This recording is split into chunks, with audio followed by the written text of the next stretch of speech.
My name is Bronia Roslawowski, and I live in Kansas City, Missouri. Before the war, my father had a store. We were in business. When I was born, my father was playing the lottery in Europe, and four men won 1,000,000 zlotys, and my father won 250,000 zlotys. So he went in business. He used to. Before that, he wasn't a businessman, but he had a good business head, and we had all kind of materials, clothing, material, raw stuff, and stockings, everything. A galanteria, we used to call it a galanteria store. We had everything. You come in to buy a needle, and you could walk out with a hat. So we had everything. It wasn't as big as in the United States, but we made a living. We made a decent living. We had a good life. And I had two brothers and two sisters. I went to public school, and then I went to Hebrew school, like a Hebrew school. I went to a Beit Yaakov. That was a religious school. We come home from school at 3 o'clock. We would eat our dinner. The whole family would eat at 3 o'clock, the children with the parents. And then at 4 o'clock we had to go to Beit Yaakov, and 5 days a week, and we were there till 7 o'clock in the evening, and we were studying Hebrew, and we danced, and just a religious school. So we were educated in Polish and in Jewish. I also studied German, and in the 7th grade, but we studied French. I studied just one semester. Yeah, because I just finished 7 grades of school. That's all I had. And I felt, after the war, that I was illiterate. Because I would have went farther and farther, because my older sister, she went to a seminar when she was 16 years old in Krakow. And she was a teacher. So I would have had an opportunity to do whatever I want to, but the war broke out and we couldn't go to school. And in 1939, when the Germans came in, I came from Turek, Poland. When the Germans came in, everybody said that our part of the country it is a Third Reich, and this is Hitler's heart. And we are going to be the first victim. And they said that our part is going to be bombarded, and the battlefield will be right there. So my father and mother decided that they are going to run away to Łęczyca. It is close to the Warta. It's a Polish water. And over there they said it wouldn't be as bad as it would be at the Third Reich. So my daddy and mother and all brothers and sisters were going to run away from the Germans in September 39. And I said to my mother, I am not going. And I meant exactly what I said. And I even said, you can hit me, you can do anything you want to, because my parents never hit us. We were never touched. We had a very happy, good childhood. So when my mama said to my father, she means it, and she's going to do what she's saying. How old were you at the time? I was 13, not even 14 years old. So, and I said, I'm going to watch our house, and I saw that my parents worked very hard, and I'm going to be the watchdog. So my mother and father went in another room, and they were consulting between each other. And my mother came out and she said, okay, I'm going to stay with you, because they are not going to leave a child by itself. So my father went with the 2 brothers and 2 sisters, and they were running away from the Third Reich.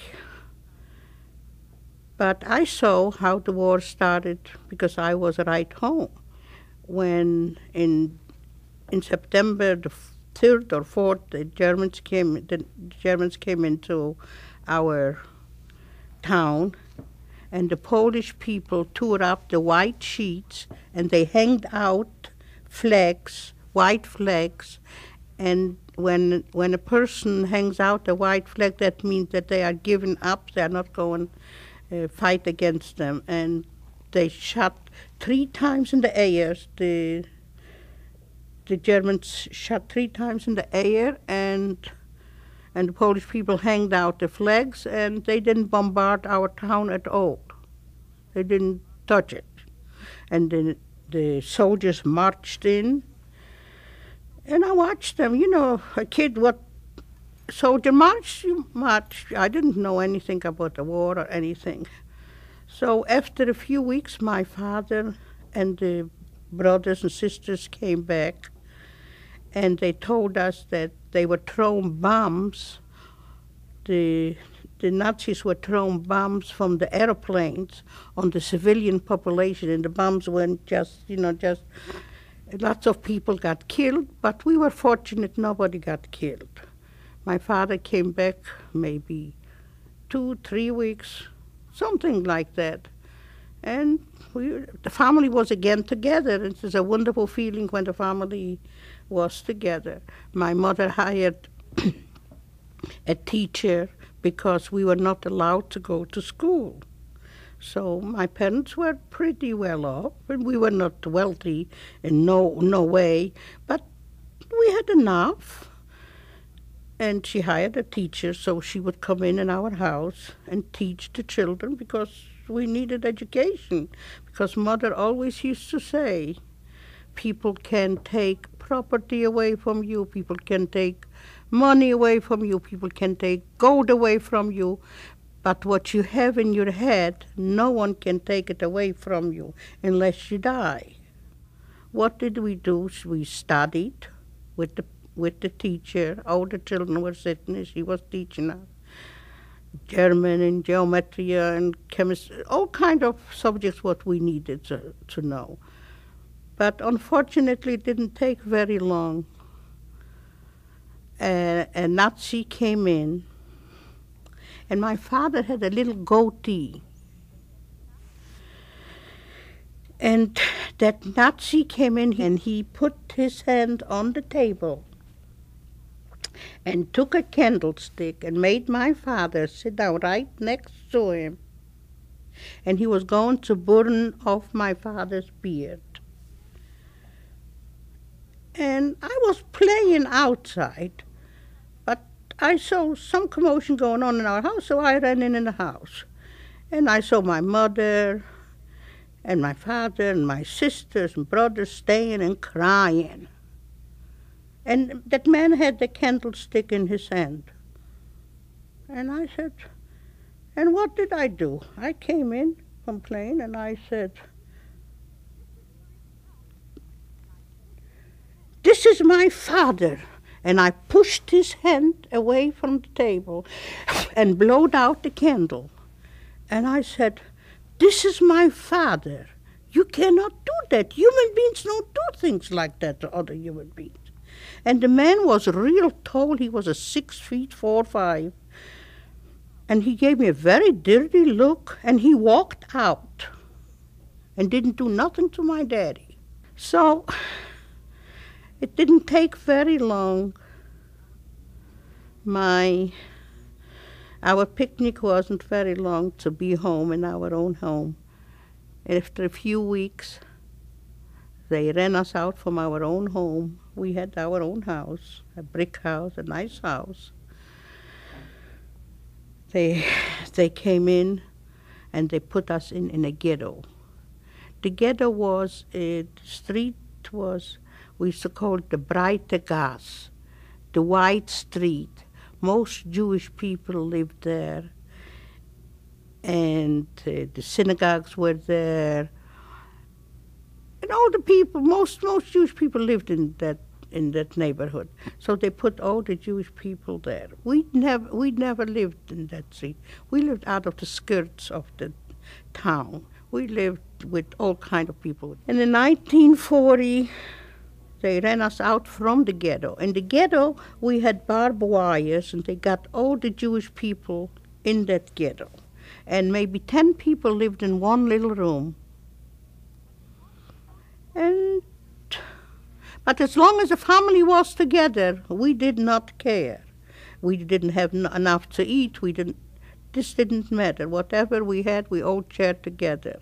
In 1940, they came in and they made with big trucks, with horses and wagons, and took us out in the countryside. And they ran us out about 7-8 kilometers from Turek.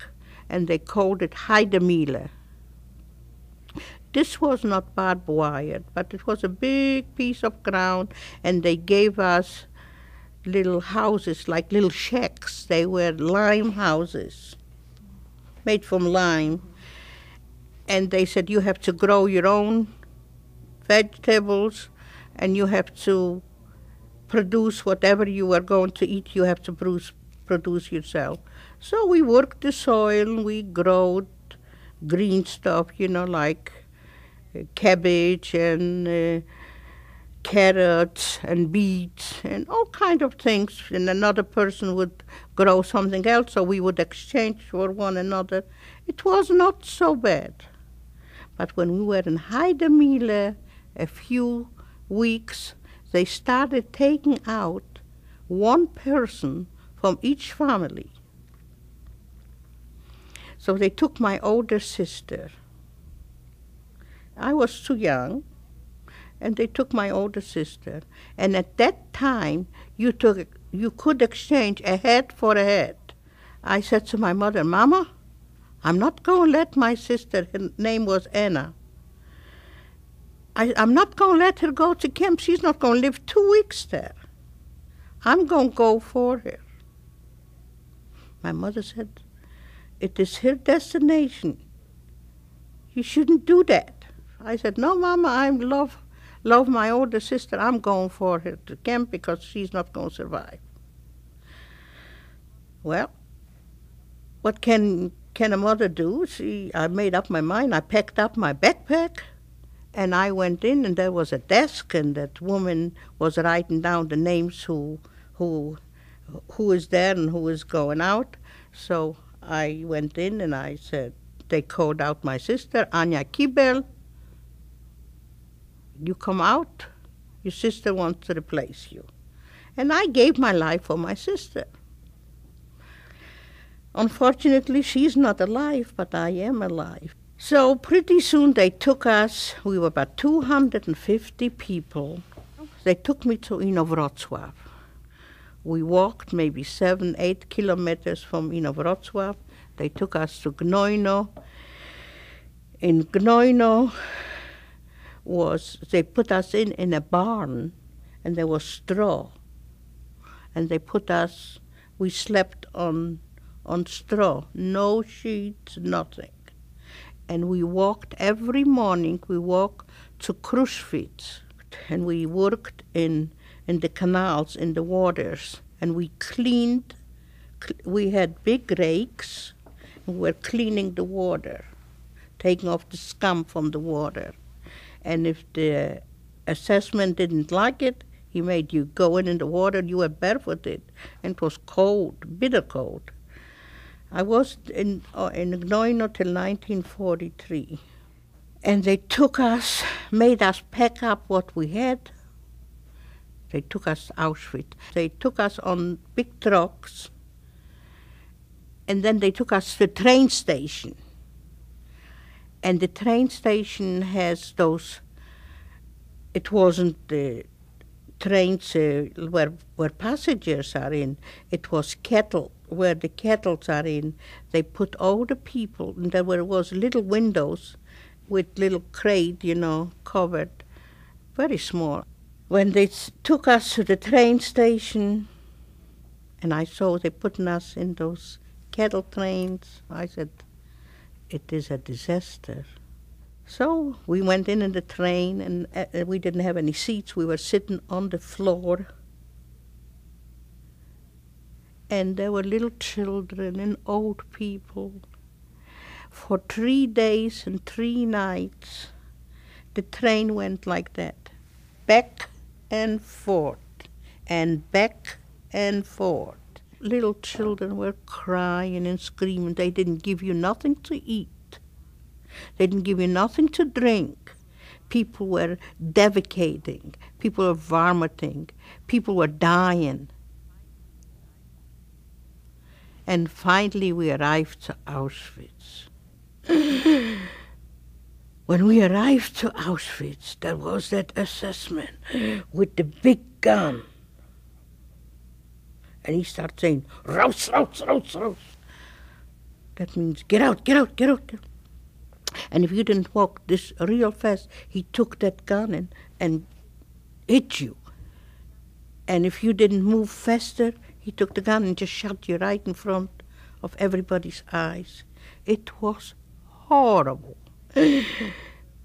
Okay, we got off from the train, so there were a bunch of assessments staying and laughing and giggling with the dogs. And they would one go this way, one go this way, one go this way, one go this way. Then pretty soon, they put us in a big room, and there were 2 SS women with the dead heads, you know, on the head what they had. And they were holding our hand like this. One held their hand like this, and one went with a needle and put on a number. And I said, "Why are you putting a number on my hand? I didn't do nothing wrong." And she took her hand and she slapped me on both sides of my face. And she said, "If you don't shut up, I'm going to put it all over your head." And after they put on the number, they cut our hair. And pretty soon they gave us uniforms from the Russian soldiers, lice infested. And we put on a pair of pants and a jacket from the Russian soldiers, the uniforms. And then they put me on block 13, and we slept on bridges, on beds, on bunker beds. And we slept like herrings, you know. We were on a side, you had to lay on a side. 4 or 6 people, depends how wide the bunker was. 4 or 6, if it was a little wider, 6 people, and we couldn't move. We just had to lay like this and sleep on it. And 5 o'clock in the morning, we would get up for we used to call it a zählappell. That means like a roll call. And the assessment would come and he would count us. And we would stay barefooted on the cement. We used to bite our lips so our lips would look red. We would bite them. And we would pinch the cheeks so they would be looking red so we wouldn't look sick to them. If we look sick, they'd take you right away to the crematorium. And then we had to go to work. We built forests. One girl would cut out a piece of soil. We worked 3 in a group. And one girl would hold a tree in her hand. After I cut the piece of soil, she would put in and scoop out the dirt, and then I would put in the tree inside and march around it and stumble, you know, one girl would stumble around the dirt so the tree would grow. And one time his name was Herr Wunsch. The assessment's name was Herr Wunsch. He liked me. Most people liked me. I was fortunate. I spoke German. And I believe because I spoke German, I am alive. I'm alive today. So this girl was just taking a breath, just catching her breath. And she was, you know, staying by the spade. you know. And he walked over and he sees that she was staying, she wasn't working. He took out his bayonet and hit her. He said, "You lazy." And my mouth reacted quicker than my brain. And I did to him, "Der liebe Gott wird Sie strafen. Sie haben geschlagen ein Mädchen unschuldig." I'm going to translate to you in English. I said, "God is going to punish you. You are beating up on an innocent girl." She was not lazy. And, you know, and I did it with my finger just like I'm doing it now. And he gave me a very dirty look and walked away. Didn't do a thing to me. After a few days, he wasn't coming to work. We haven't seen him. Somebody else was coming to watch us. He came to work, and he was walking on 2 crutches and had a big cast on his foot. I found out in a joke. He was jumping over a fence, and he broke his leg. And when he came, then in a few days he came back to watch us again. He said, "You," just like that, "you wished it on me." Just like that. He did exactly the way I did it to him. I said, "Oh no, I didn't wish that. I don't wish bad things to anybody. But God punished you. I didn't know any secrets." And he looks at me and he walks away. The next day, he came back. He had in his back pocket a half a sandwich. And he walks over to me and looked around or anybody that nobody should see. He said, "Kleines Mädchen, hast du Hunger?" That means, "Little girl, are you hungry?" I said, I'm hungry all the time." But he brought me every day he came to watch us. He brought me a half a sandwich. Do you think I ate that half a sandwich by myself? No. I took a bite, this girl took a bite, and the third girl took a bite. After a while, I became also a victim to go to the crematorium. In 1944, I became a Muslim. I weighed 65 pounds. So I became so ill. Finally, they took me to the crematorium. They took me on a selection, and I was going to the crematorium. I was already on the truck to the crematorium. So what did I do? I say to the other girls, there were a whole bunch of young girls with me. I said, "I am going to jump. I am not going to the crematorium." And I begged my girlfriends to do the same thing. They didn't do it. I did it. I jumped down. There were 2 girls who were opening the gate when you walked out. So when I saw the truck was moving out and the 2 assessments were sitting in the front where the radio was playing, they were drinking whiskey and singing. As soon as I saw they were singing, they are happy. I was nude. I didn't have any clothes. I didn't have anything. But I jumped down from the truck anyway. And when I jumped down, I landed on 2 feet. I didn't break a leg or anything. Nobody saw me. So I was hiding. I saw a ditch in the ground. I jumped in that ditch and covered myself up with snow. And when I saw the truck was already going, I didn't see it anymore. I ran back to the camp. I had to go back through the gate from where I went out. And I said to that girl who was in charge, I say, "Renia, I jumped down from the crematorium. Please throw down your coat." And she threw down the coat so I wouldn't run around nude. I went back to the block from where I came from because I didn't have any other place to go. I went to that woman. Her name was Gizi Moshkovich. She was a Czechoslovakian girl. And I said to her, Gizi, I jumped down from the truck when they were taking me to the crematorium. She said, you did? And the first thing she said, I'm not going to get a ration for you. But I tell you what, I will give everybody a little piece bread less, and there would be a ration for you anyway, and you will work in the camp. But I can hide you out just for 3 months, no longer. I said, why 3 months? She said, we have a roll call from the big officers who come in from Germany.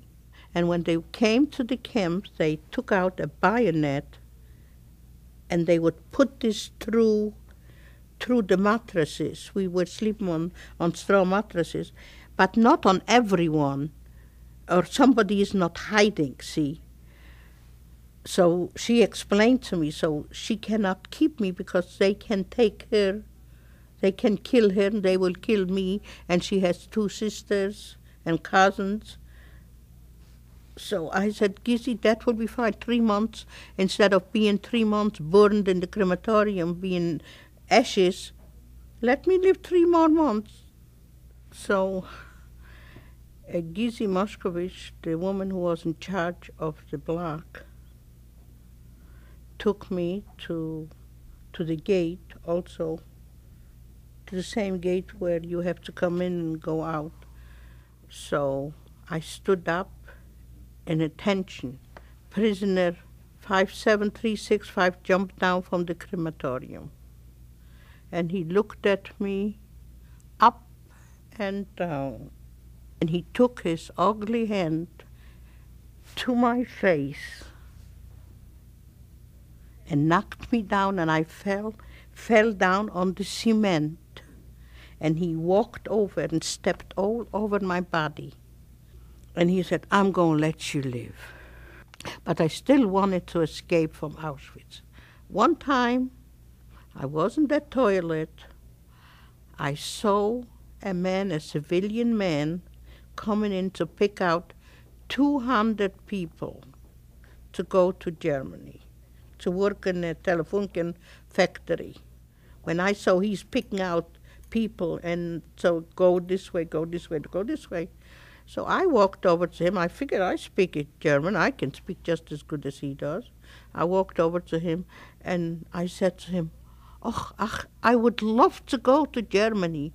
I have never been in Germany, and I'm a very diligent person, and I know how to work.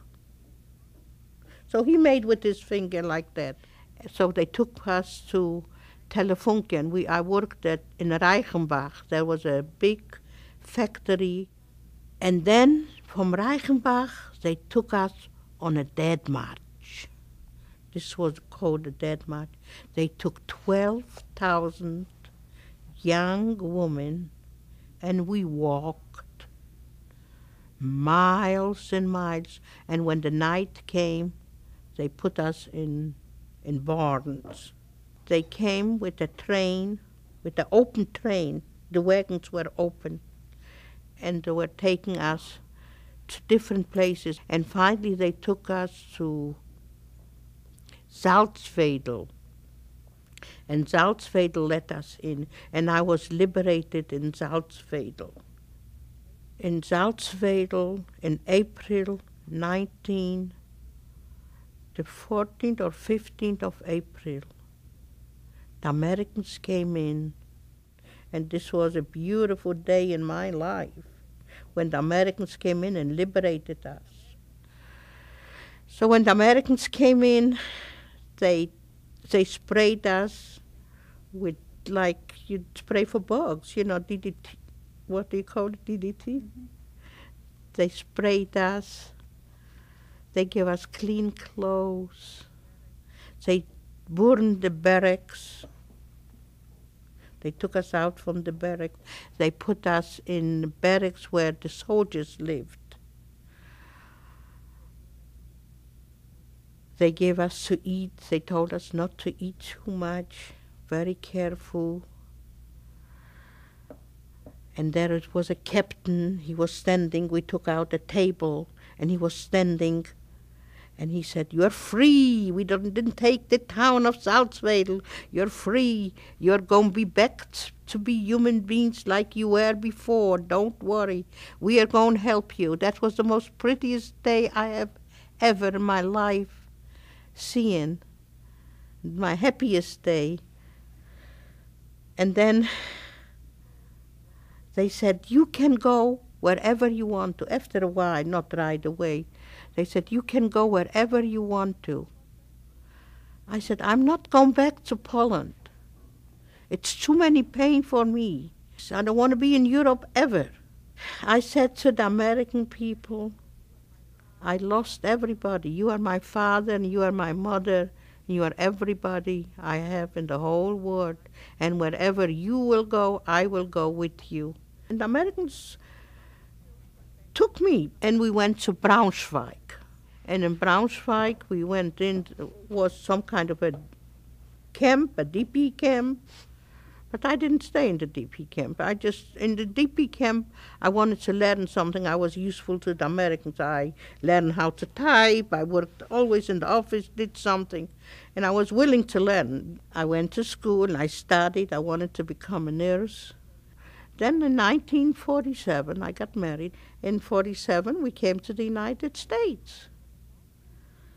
And when I came to the United States, when I saw the Statue of Liberty, I said, "Thank you, dear God, that we are in America." And I swear that I laid down on the ground and I kissed the ground. And I came to America, and then we came to America. We came to New York. The organization, the Joint Distribution Committee, picked us up. And they put us in they gave us a little room. And I was pregnant already. And the social worker, there was a social worker, and she said, "You cannot stay in New York." I said, "Show us the map of the United States and we will see whatever." We were both young. Willie was 20, not 21, maybe 22, something like that. Anyway, and we should look at the map and we say, President Truman is from Missouri. Kansas City is the heart of America. Let's go to Kansas City. And Kansas City, here I come. And Kansas City was so wonderful to me. The Kansas City people are the nicest people in the whole wide world. And everybody was good to me. And I love the United States. I love the American people.